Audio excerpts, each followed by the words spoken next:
Today we're going to talk about why you need to start budgeting when you're broke.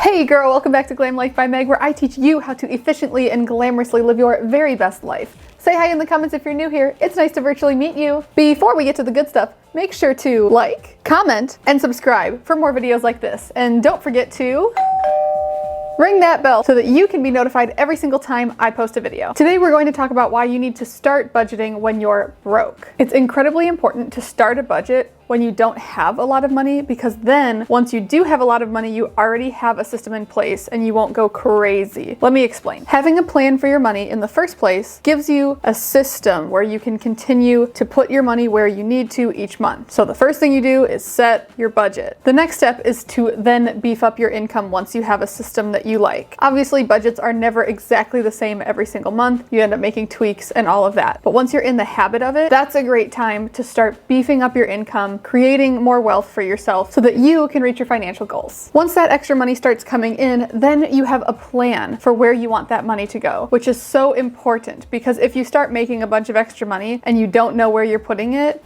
there it goes. You see it?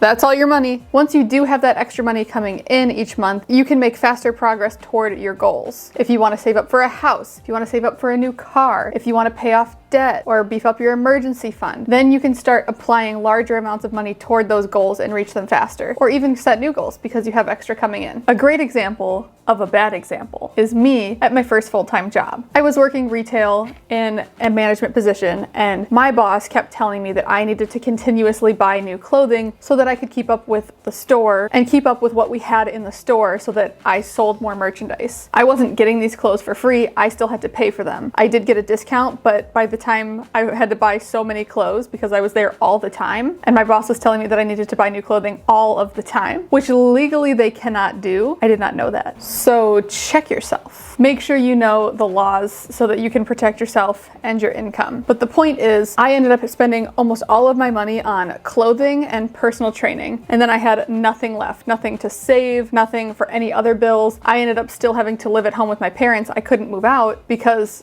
I was spending all my money on the clothing and personal training. That was it. Obviously, you need to set priorities and figure out what is most important to you. So your goal is to make sure that you know what your priorities are, sit down and make a budget, which will be coming up in my next series, How to Make a Budget. Stay tuned for those videos, which will be coming up next. That's it for this video, and until next time, stay hydrated, sis.